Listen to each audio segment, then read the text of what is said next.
우리 지난 시간에 우리 에베소 교회를 향한 바울의 첫 번째 기도의 내용을 살펴보았습니다. 바울이 성도들을 향한 첫 번째 기도 제목은 그들이 바로 하나님을 더욱더 깊이 알게 해달라는 기도 제목이었습니다. 지혜와 계시형을 바로 그들 가운데 부어주심으로 말미암아 하나님을 더욱더 깊이 알게 하여 주옵소서. 지식적으로가 아니라 그들을 더욱더 주님을 체험적으로 또 깊이 있게 알게 하여 주옵소서. 우리 하나님을 아는 만큼 하나님을 기대할 수 있습니다. 그죠? 하나님 어떤 분인지를 아는 만큼 그분께서 행하실 일들을 기대할 수 있고요. 그분의 역사를 또한 믿음으로 바라볼 수 있는 것입니다. 그렇기 때문에 우리가 이렇게 하나님을 깊이 아는 데에는 무엇이 필요해요?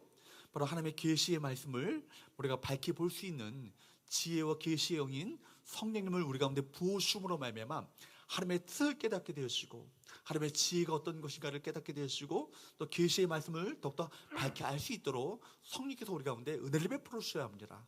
그렇기 때문에 지혜와 계시의 영을 우리 가운데 부어주셔서 하나님을 깊이 알게 하여 주옵소서. 이것이 지난 시간에 살펴왔던 바울의 첫 번째 기도 제목이었습니다. 이제 바울은 두 번째로 하나님의 마음의 눈을 밝히사 하나님의 부르심의 소망이 무엇인가를 우리로 하여금 알게 해달라고 간구하고 있습니다. 18절 상반절 말씀을 보도록 할까요? 18절 상반절 같이 읽습니다. 시작. 너의 마음의 눈을 밝히사 그의 부르심의 소망이 무엇이며. 아멘. 여러분, 하나님의 부르심에는 바로 하나님의 부르심의 소망이 무엇인지를 알기 위해서는 무엇이 필요한 거예요? 우리의 마음의 눈이 밝아져야 합니다. 그렇죠? 우리의 마음의 눈이 밝아져야 우리를 부르시는 하나님의 그 부르심이 무엇인지를 깨닫게 되어지고 부르심에 바로 하나님의 어떤 소망을 품고 계시는가를 우리가 알게 된다는 것입니다. 그러므로 첫 번째 우리가 함께 살펴보기 원하는 첫 번째 교훈은 한번 따라합시다. 하나님의 부르심에는 무엇이 있다? 소망이 있다는 것입니다. 우리가 기독교를 뭐라고 부르죠? 부르심의 종교라고 그러죠. 소명의 종교라고 합니다. 세상의 다른 종교, 우리 캄보디아 땅도 갔는데 거기에는 힌두교, 불교 그런 사원들을 보면서 그들은 자력적으로 그 신을 향해서 나가는 거예요. 고행을 통해서 신을 향해서 찾아가는 그런 종교지만, 그러나 세상의 다른 종교가 다 그렇죠. 인간 스스로가 자신의 노력을 통해서 신에게 도달하려고 합니다. 그러나 기독교는요, 하나님이 먼저 우리를 찾아오시고 우리를 부르심으로 말미암아 우리의 구원의 역사가 시작된다는 거예요. 그렇기 때문에 기독교는요, 부르심의 종교고 은혜의 종교입니다. 우리 먼저 찾아오셨고 그 선택하여 오셨고 부르셨고 우리에게 은혜를 베풀어 주셨던 거예요. 아브라함이 갈대 우르 가운데 있었을 때 아브라함이 하나님을 먼저 찾아가는 것이 아니에요. 뭐예요? 하나님이 먼저 아브라함에게 찾아오셨다는 것입니다. 창세기 한번 말씀을 볼까요? 창세기 12장 1절과 2절 말씀을 보도록 합니다. 갈대 우르 가운데 있었을 때 영광의 하나님께서 그를 찾아오셔서 그를 불러주십니다. 1절과 2절 말씀을 읽어보도록 합니다. 시작. 여호와께서 아브라함에게 이르시되 너는 너의 고향과 친척과 아버지 집을 떠나 내가 내게 보여줄 땅으로 가라. 내가 너로 큰 민족을 이루고 내게 복을 주어 내 이름을 창대하게 하리니 너는 복이 될지라. 1절이 어떻게 시작되고 있죠? 주어가 뭐예요? 여호와께서, 하나님께서. 아브라함이 이렇게 시작되지 않습니다. 여호와께서 아브라함에게 이르시되 너는 너의 고향과 친척과 아버지 집을 떠나 내가 내게 보여줄 땅을, 내가 땅을 보여주겠는데 그 땅으로 가라 말씀하시는 거예요. 또 2절 말씀 한번 보십시오. 내가 너로 큰 민족을 이루고, 주어가 뭐예요?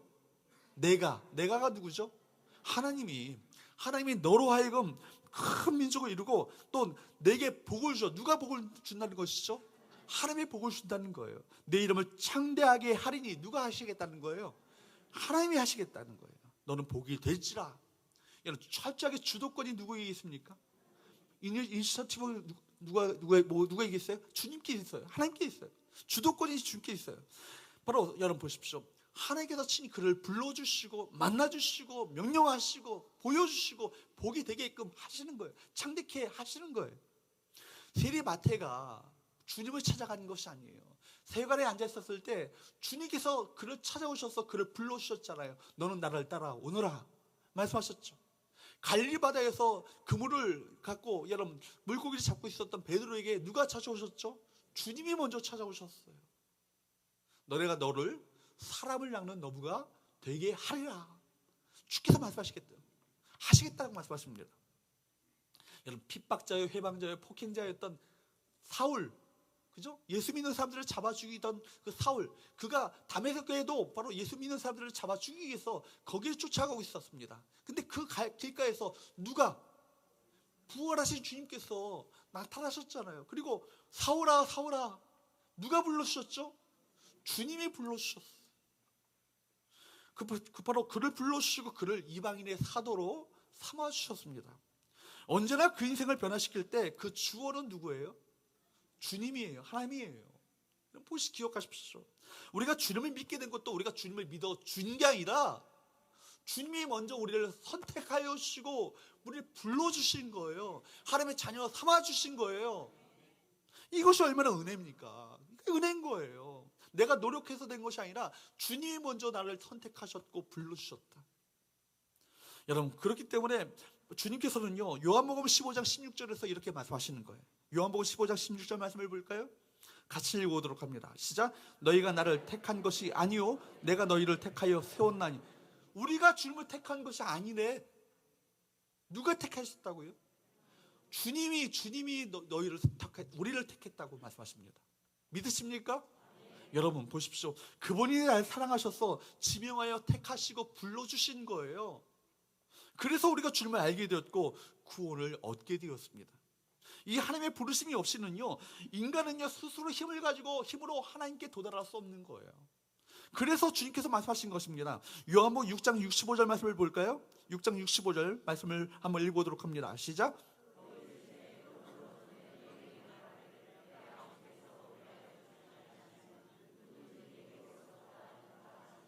여러분, 누구든지 주님께로 가려면요 어떻게 하셔야 되는 거예요? 아버지께서 오게끔 하셔야 되는 거예요. 그렇죠? 아버지께서 오게끔 하셔야 우리가 주님께로 갈 수 있는 것 아니겠습니까? 그렇기 때문에 여러분, 이것이 얼마나 은혜인 거예요. 주님이 우리를 불러주셨기 때문에 하나님의 백성 되었시고 하나님의 자녀가 된 것 아니겠어요? 은혜입니다. 은혜를 아는 사람이 여러분 이것이 감사가 나오는 거예요.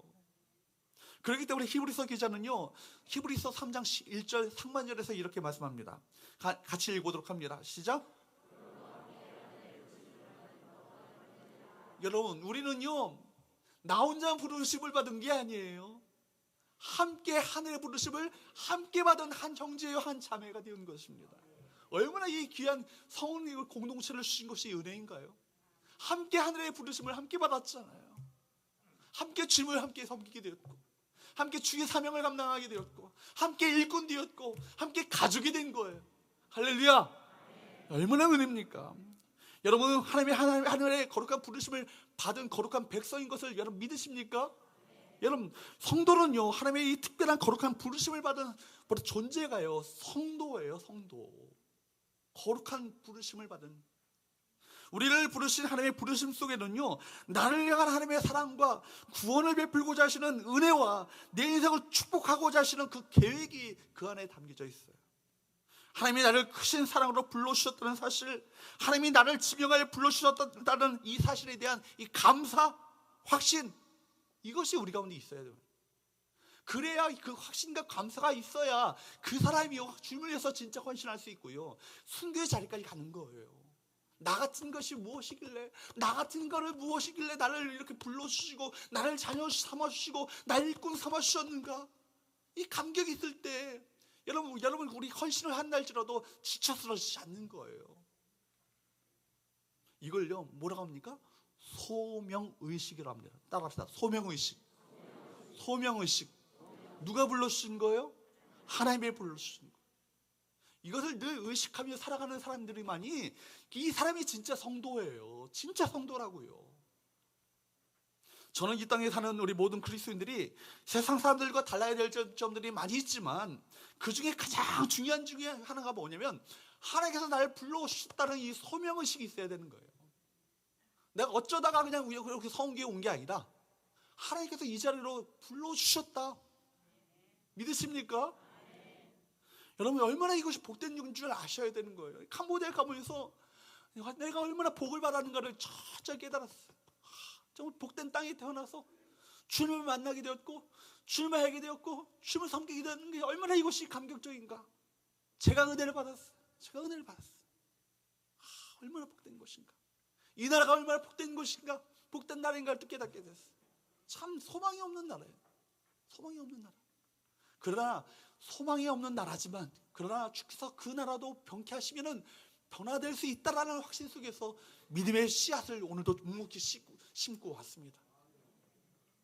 여러분, 그렇기 때문에 이 땅에 사는 우리 모든 그리스도인들이요, 소명의 의식을 가져야 돼요. 무슨 일을 하든지 어떤 일을 하든지 하나님께서 이 일을 위해서 나를 불러주셨다라는 이 소명의식, 이것이 우리 그리스도인들의 삶의 중요한 기준이 되는 것입니다. 물론 성경에 나타난 하나님의 부르심에는요, 크게 두 가지로 구분되죠. 첫 번째는 구원적 소명이 있어요. 어떤 소명이 있다고요? 구원적 소명이 있어요. 하나님의 자녀로서의 소명이에요. 하나님의 자녀로서의 소명. 두 번째는요, 사명적 소명이 있어요. 무슨 소명이 있다고요? 사명적 소명이에요. 하나님의 일꾼으로서 부르심이에요. 그렇죠? 두 가지가 있다고 그랬어요. 첫 번째 어떤 소명이요? 구원적 소명은 어떤 부르심이라고요? 하나님의 자녀로서의 부르심이라고요. 두 번째는 어떤 소명이라고요? 사명적 소명. 이거 어떤 부르심이라고요? 하나님의 일꾼으로서의 부르심이에요. 근데 우리가 분명히 알아야 될 것은요, 신학교를 나온 사람들만이 하나님의 일꾼이 아니라는 거예요. 여러분, 목사 안수를 받아야만이 하나님의 종이 아니라는 거예요. 선교사로 파송된 사람만이 하나님의 일꾼이요 하나님의 종이 아니라는 것입니다. 여러분, 장로, 권사, 무슨 안수집사, 무슨 직분을 받아야만이 하나님의 일꾼이 되는 것이 아니라는 거예요. 우리가 이미 하나님의 자녀로 부르셨다면 동시에 구원적 소명은요, 사명적 소명으로 연결되는 거예요. 여러분, 그렇기 때문에 우리가 이미 하나님의 일꾼으로서 소명을 이미 받았습니다. 믿으십니까? 우리가 이미 예수 그리스도를 나의 구세주와 주님으로 영접해 드렸다면 우리는 이미 하나님의 일꾼이 된 거예요. 그래서 사도 바울은요, 고린도전서 4장 1절에서 이렇게 말씀합니다. 같이 읽어보도록 합니다. 시작.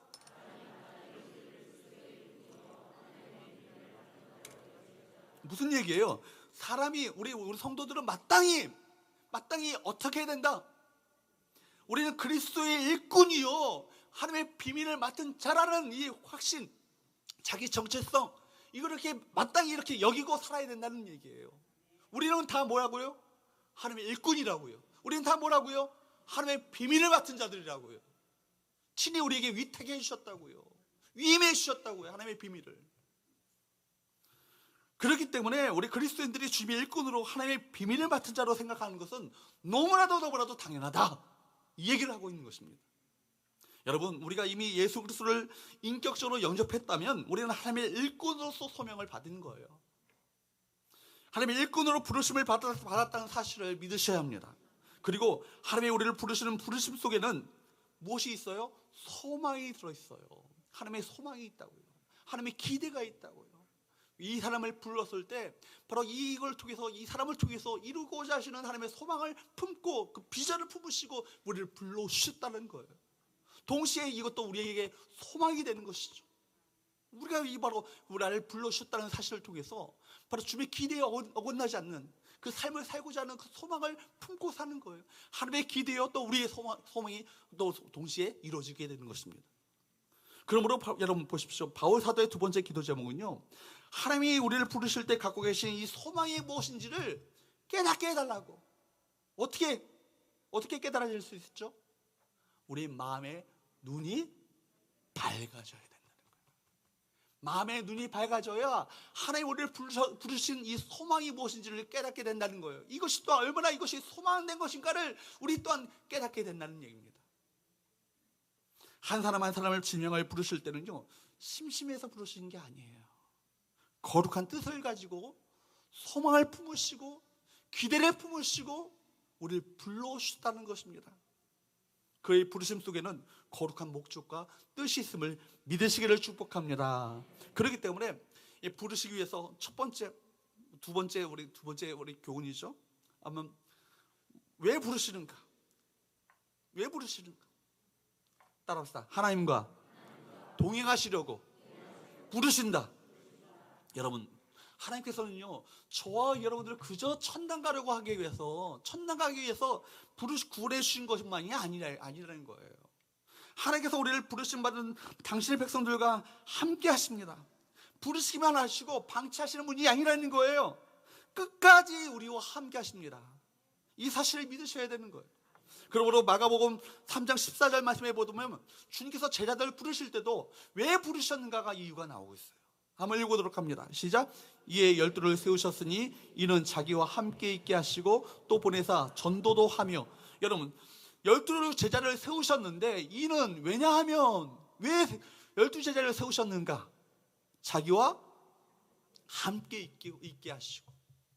그래서 예수님의 중요한 목적이에요. 그 제자들과 함께 교제를 나누고, 함께 비전을 나누고, 함께 공동체 이루고, 한 스피릿으로 하나가 되어지는 그런 거룩한 공동체를 이루고자, 교제를 나누고자 부르셨다는 것입니다.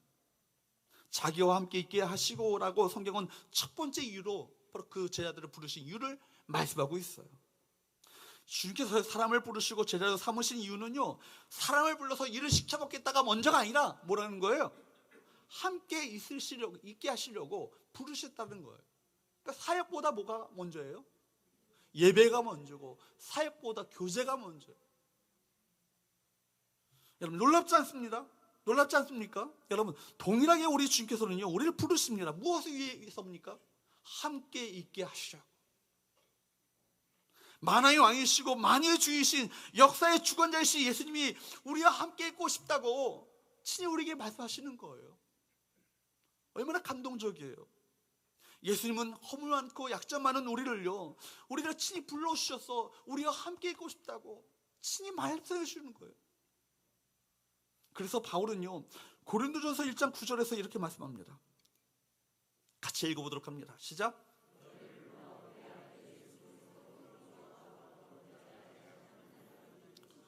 우리를 왜 부르셨냐고요? 그의 아들 예수 그리스도와 뭐 하게 하시려고요? 교제를 나누게 하시려고 부르시는 하나님이 참 신실한 분이시다, 이 얘기를 하고 있는 거예요. 여러분, 미쁘시다는 것은 신실하시다, 성실하시다, 이런 얘기입니다. 나같이 불성실하고 나같이 참 사실 자격 없는 자를 불러주셔서 이야기하고 싶다고, 사랑을 나누고 싶다고, 교제하고 싶다고, 가까이 하고 싶다고 말씀하시는 그 하나님은 얼마나 놀라운 분이신가, 지금 바울이 얘기하고 있거든요. 우리는 주님과 함께 있어야 합니다. 예수님과 교제함으로 그분을 배울 수 있고요, 그분과 함께 있음으로 말미암아 그분을 닮아갈 수 있는 거예요. 무엇을 하려고 하기보다 먼저 주님과의 친밀한 교제를 먼저 나눌 수 있길 주님으로 축복합니다. 여러분, 이것이 먼저 중요한 거예요. 일보다 주님과 함께 먼저 있는 것이 중요한 거예요. 이것이 전제가 되지 않고 일부터 하려고 그러면요, 번아웃 돼요. 먼저 주님과 가까워지셔야 되는 거예요.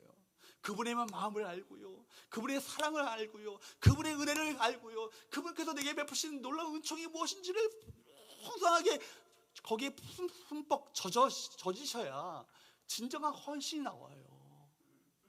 진정한 충성이 나온다고요. 진정한 자발적인 순종이 나오는 거예요. 우리는 주님과 함께 있어야 합니다. 예수님과 교제함으로 말미암아 주님과 더 가까워지는 저와 여러분 되시기를 주님으로 축복합니다. 그런데 반면에 하나님께서 함께 하신다는 사실을 믿지 못하면 어떻게 될까요? 조그만 어려움에도요, 이 사람 금방 넘어집니다. 그냥 시험 들어요. 시험에 빠진다고요. 약간의 어려움에도 절망하게 되는 거예요. 과거에 변화되기 이전에 모세가 그랬어요. 여러분, 바로 모세는요, 출애굽할 때 하나님의 부르심 앞에서 모세를 불러주셨잖아요. 근데 부르심 앞에서 어떻게 대답한지 아십니까? 출애굽기 3장 11절 말씀을 보세요. 3장 11절 같이 읽어보도록 합니다. 시작.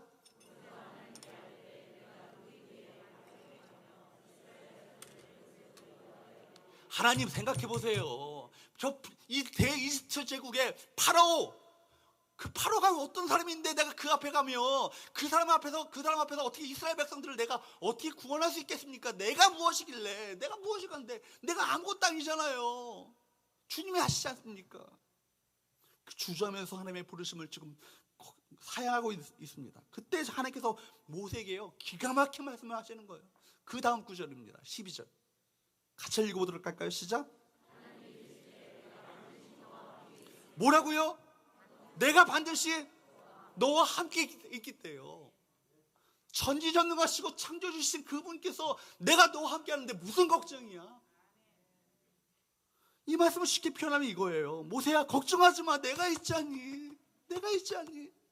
내가 항상 너와 함께 있을 거야. 널 도와줄 거야. 모세야, 너는 할 수 있어. 내가 도와줄 거야. 내가 붙잡아 줄 거야. 내가 친히 역사할 거야.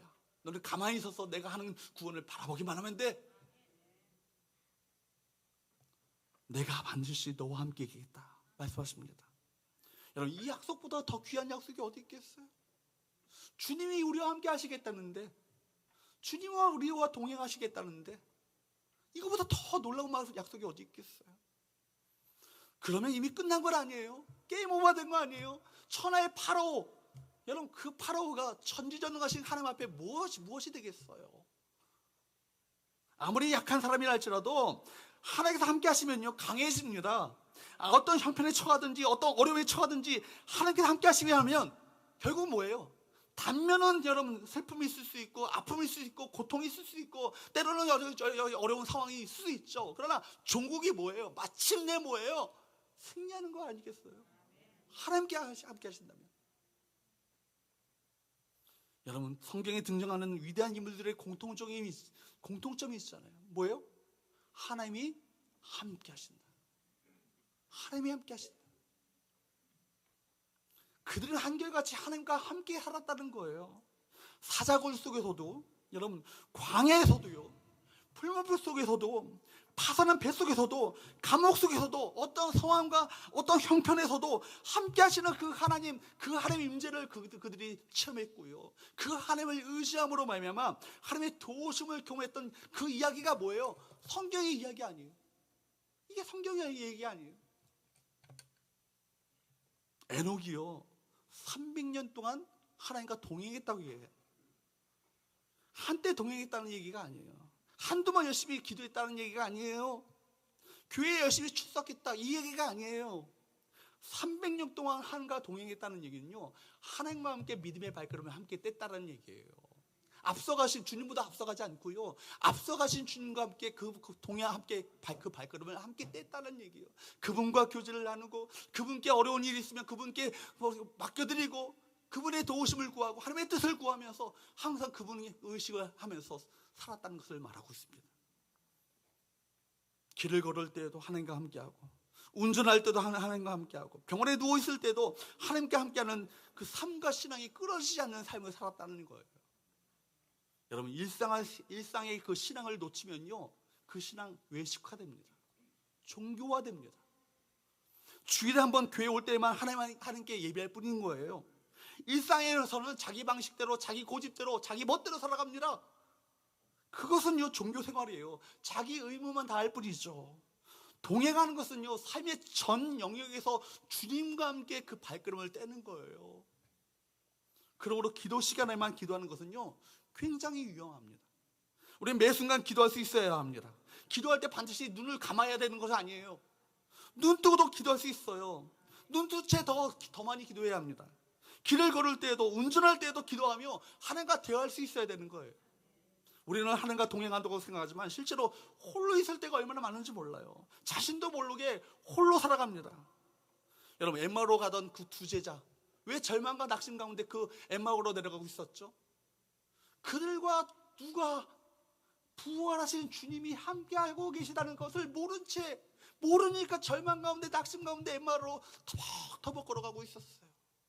근데 주님께서요, 그들의 눈을 떠주셨어요.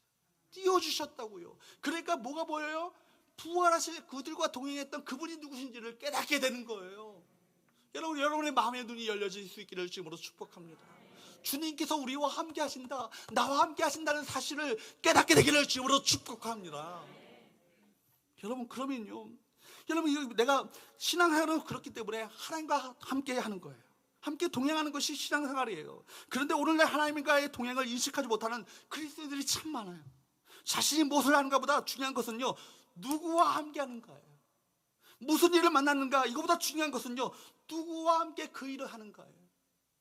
단기 선교 가는데 우리가 가는 게 아니라 누구와 함께 그 단기 선교를 함께 가는가, 이게 더 중요한 것 아니겠어요? 자신이 무엇을 하는가 보다 중요한 것은요, 누구와 함께 하는가. 무슨 일을 만나는가 보다 더 중요한 것은요, 누구와 함께 그 일을 하는가. 주님과 동행한다면요, 두려울 거 없어요. 사망의 음침한 골짜기를 다닐지라도, 사망의 음침한 골짜기에는요 반드시 강도가 있어요. 거기는 사나운 짐승이 있다고요. 거기서 받게 될 해가 있다고요. 그래도 왜요? 두렵지 않대요. 주께서 함께 하신다고요. 주의 지팡이와 막대기로 나를 안위하신대요. 할렐루야. 얼마나 귀한 믿음입니까? 다윗은요 얼마나 수많은 사망의 음침한 골짜기를 만났는지 몰라요. 그때마다 고백합니다. 주님께서 나와 함께 하신다. 난 두렵지 않다. 그 믿음을 가지셔야 돼요. 그 믿음을 가진 사람이 진짜 신앙인이에요. 그 사람이 진짜 믿음의 사람이라고요. 여러분, 믿음을 다시 회복할 수 있기를 주님으로 축복합니다. 보이는 세계와 보이지 않는 세계를 구분할 줄 알아야 되는 거예요. 빙산의 일각 그 내면에는요, 바다 밑에는요 엄청난 그 빙산이 묻혀 있다는 것을 아셔야 되는 거예요. 보이는 것이 전부라고 생각하면 안 돼요. 그 배후에는요 보이지 않는 어마어마한 엄청난 것이 있다는 것을 여러분 깨달으셔야 합니다. 흔들리는 세계 가운데 있지만, 여러분 보이는 세계는 흔들리는 세계예요. 우리 그 가운데 있지만 보이지 않는, 흔들리지 않는 세계가 우리 가운데 있다는 것을 볼 수 있는 안목이 우리 가운데 열려져야 되는 거예요. 그럴 때 현실의 유혹을 극복하고요, 어떤 어려움이 온다 할지라도 요동치 않고요, 사단의 어떤 시험이 와도 내 마음이 뺏기지 않고요, 상처받지 않고요, 꿋꿋하게 오히려 그럼에도 불구하고 내가 주님 바라보면서 영적인 눈을 뜨고 주님 바라보면서 내가 믿음의 발걸음을 내딛겠노라, 당당하게 올라갈 수 있는 거예요. 여러분, 그렇기 때문에 믿음으로 사는 것은요 감각적으로 느끼고 감각에 의존하는 삶이 아닌 거예요. 지식에 의존하는 삶이 아닌 거예요. 일상 속에서 하나님의 임재를 경험하며 사는 것이요, 이것이 믿음의 삶인 거예요. 늘 하나님의 임재를 느끼며 살아야 되는 거예요.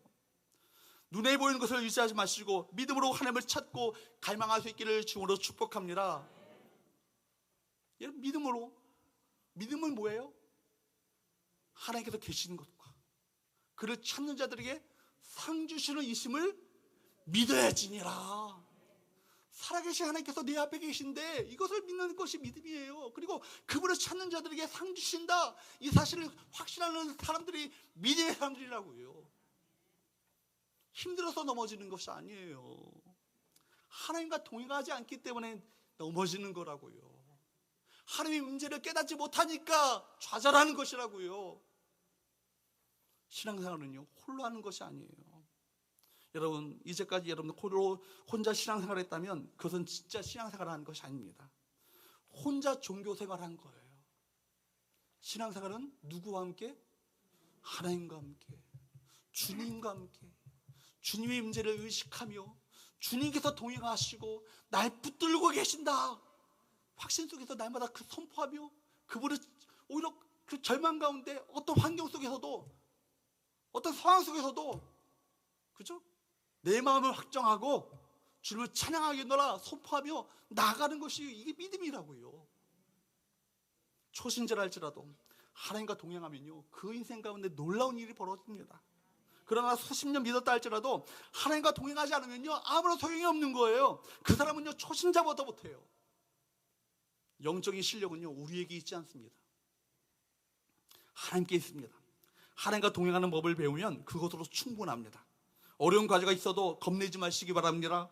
우리가 하는 것이 아니잖아요. 누구와 함께 하는 거예요? 주님께 우리와 함께 하시는 그분께 사시는 거예요. 너희는 가만히 있어. 여호와께서 우리에게 행하시는 구원을 바라보라. 모세가 외쳤잖아요. 내가 한다고 생각하니까 원망이 나오고 불평이 나오고 절망하는 건 아니겠어요? 우리가 하는 게 아니라고요. 실력이 우리에게 있는 게 아니라고요. 우리와 함께 하시는 그분에게 실력이 있는 거잖아요. 믿음은 뭐예요? 우리와 함께 하시는 그분께서 얼마나 크신지를 보는 거예요. 그분께서 우리 가운데 어떤 일을 행하실지를 아는 거라고요. 이게 믿음이라고요. 신자의 자랑은요 하나님과 동행하는 것입니다. 하나님과 동행하면 우리 실력으로 사는 것이 아니라 하나님의 실력으로 살게 됩니다. 하나님의 실력으로 산다는 것은요, 놀라운 일인 거예요. 여러분, 우리 실력으로는요, 세상 가운데 승리할 수 없어요. 우리 인생에 무슨 일이 벌어질지 알 수 없습니다. 그러나 하나님과 동행한다면요, 그 길은요 반드시 승리의 길이 되는 거예요. 바울임, 나하르, 그죠? 특공대, 피곤치 않은 청년, 넘어지고 자빠지고 쓰러져도요, 여호와 하나님을 바라보고 그분을 의지하며 그분을 영적인 눈을 떠서 나와 함께 하시는 그분이 누구신지를 알고 그분과 동행하는 삶이게 되면요, 독수리 치면서 오히려 폭풍으로 거슬러 올라가게 된다고요. 사랑 여러분, 하나님은 살아계십니다. 하나님은 하나님을 찾는 자들에게 상 주시는 이심을 믿으시기를 축복합니다. 하나님께서 우리에게 주시는 상은요, 하나님께서 친히 우리와 함께 하시는 거예요. 내가 너와 함께 하겠다. 모세야, 겁내지 마. 내가 너와 함께 할 거야. 내가 있지 않니? 내가 널 붙들지 않니? 내가 역사하지 않니? 믿음으로 나를 바라보기 바란다. 마음의 눈을 열어서 나를 바라보기 원한다. 오늘 우리 모두에게 말씀하시는 주님의 말씀입니다. 세 번째, 따라합시다. 축복의 통로로 사용하기 위해 부르신다. 여러분, 하나님께서는요, 우리와 동행하시기 위해서 부르시기도 하지만 우리를 축복의 통로로 사용하시기 위해서 부르신다는 것을 믿으시기 바랍니다. 여러분, 하나님께서는요, 우리를 축복하시고 우리로 하여금 그 축복을 다른 사람들에게 전달하는 축복의 통로로 사용하시기 위해서 우리를 부르셨어요. 부르시면은요, 언제나 축복이 약속되어 있어요. 부르시면은 언제나 무엇이 약속되어 있다고요? 축복이 약속되어 있어요. 성경을 보십시오. 아브라함을 부를 때, 모세를요 애굽의 압제 가운데 부르실 때 그 목적은요 매 한 가지였습니다. 창세기 12장 3절 말씀을 보십시오. 같이 읽어보도록 할까요? 시작.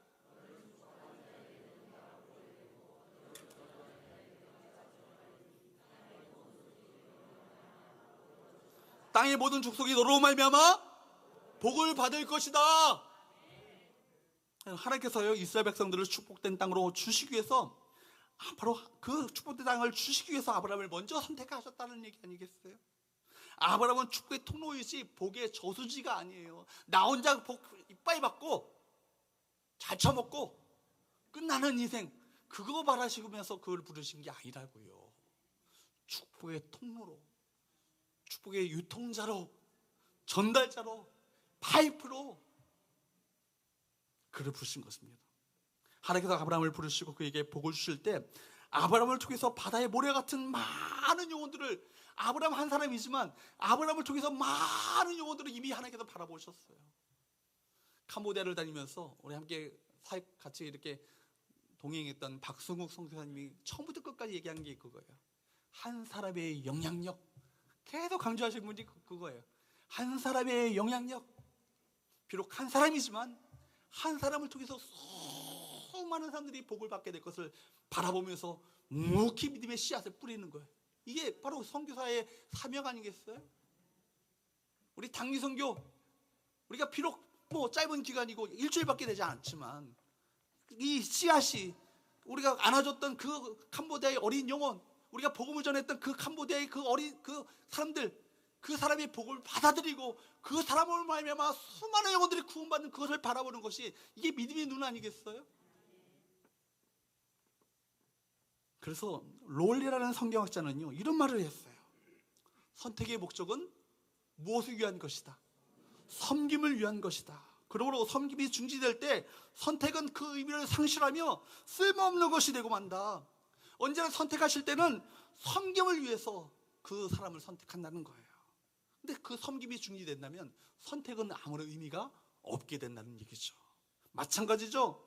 우리를 하나님께서 부르실 때는요 축복의 통로이지 복의 저수지로 부르신 것이 아니라는 거예요. 왜 하필이면 70억이 넘는 사람들 가운데 저와 여러분들에게 먼저 복음을 먼저 만나게 하시고 복음을 경험케 하시고 은혜를 베풀어 주시고 우리를 구원받게 하셨을까요? 왜 성교회를 왜 우리 이 땅 가운데 세우셨을까요? 우리로 하여금 많은 사람들이 복을 얻게 되시는 그 꿈을, 그 소망을 누가 품으셨어요? 하나님이 부르신 거예요.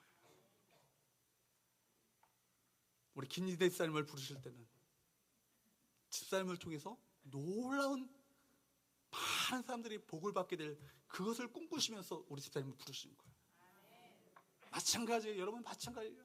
한 사람 한 사람은 다 그래요. 하나님께서는 여러분 한 사람 그저 천당 가게 하려고 부르신 것이 아니라 여러분을 통해서 수많은 사람들이 복을 받게 되시는 그 비전과 환상 가운데 하나님께서 그 벅차오르는 그 들뜬 마음을 가지고 여러분을 부르셨다는 얘기입니다. 우리 성운교를 통해서 캄보디아 땅 가운데 수많은 영혼들이 복을 받게 되시고 이 성운교를 통해서 열방의 복을 받게 되시는 놀라운 비전을 가지고 이 교회를 부르신 거예요. 여러분, 우리를 통해서 하실 일이 있는 거예요. 여러분, 먼저 여러분을 부르신 것은 나를 통해서 내 아내가, 나를 통해서 내 남편이, 나를 통해서 내 자녀들이, 나를 통해서 온 가정이 구원을 받고 전 세계 구원의 역사가 일어나도록 하기 위해서 우리를 부르셨다. 아멘. 아멘. 적어도 우리 성교회만큼은 그런 비전과 환상 가운데 사로잡혀야 되는 거예요. 우리 교회를 이 교회에 세우신 것은 우리 교회를 통해서 이 땅과 이 땅에 사는 모든 사람들을 축복하도록 만드시기 위해서 이 성교회를 세우신 거예요. 그러므로 저와 여러분들은 우리 교회는 계속해서 복음을 흘려보내고 사랑도 흘려보내고 물질도 흘려보내는 축복의 통로가 되어야 될 줄로 믿습니다. 만약에 그 축복을 밖으로 흘려보내지 않는다면 어떻게 될까요? 언젠가 반드시 문제에 빠지게 됩니다. 그렇죠? 건강에 문제가 생기는 왜 문제가 생겨요? 현대인의 건강에 문제가 뭐 때문에 건강에 문제가 생겨요? 피해 문제잖아요. 피해 문제. 혈관 문제예요. 혈관 문제로 인해서 우리가 모든 건강이 현대병이 생기는 거예요. 현대인들의. 그죠? 혈관이 막히고 혈관이 노쇠해지고 피가 흘러야 되는데 피가 생명이잖아요. 피가 힘있게 흘러가야 되는데 흘러가지 않으니까 여러분 동맥경화가 생기고 온갖 질병이 생기는 거 아니겠어요? 당뇨, 고혈압, 고지혈 다 그거 아니에요. 그죠? 오물이 흘러가는 하수구이든지 간에 여러분 피가 흐르는 혈관이든지 간에 어떤 물이 흐르는 수도 파이프든지 간에 오랫동안 막혀 있으면 반드시 문제가 생기게 마련입니다. 썩든지 터지든지 동맥경화에 걸리든지 아무튼지 간에 막히면 문제가 된다는 거예요. 그러므로 축복의 통로가 되어서 다른 사람을 살리면 나 자신에게도 유익이 된다는 사실을 여러분 기억하시기 바랍니다. 내가 흘려보내는 이 복음은 다른 사람을 살릴 뿐만 아니라 나에게도 동일하게 나를 더욱더 풍성하게 부유하게 만드시는 하나님의 은혜가 나에게 임할 것이다. 우리 교회가요 세계 선교를 위해서 마음껏 퍼주고 또 쓸데없이 돈 많이 들여가지고 단기 선교팀을 파송하고 왜 그렇게 재정을 그런 데 쓰냐고 말할 수 있지만 그런 교회에게 더 몰아주시는 거예요. 더 그런 교회를 복되게 하시는 거라고요. 여러분 지혜와 계시의 영이 우리 가운데 임하심으로 말미암아 여러분의 마음의 눈이 밝아질 수 있기를 주님으로 축복합니다. 영의 눈이 밝아질 때만이 우리를 부르심의 소망이 무엇인지를 깨닫게 되는 거예요. 말씀을 맺으면서 한 가지 얘기를 해드리고 말씀을 맺을까 합니다. 구 동도교회 제2의 그 도시라고 할 수 있는 라이프치, 여기에는 이 도시에는 역사적으로 유명한 교회가 있다고 합니다.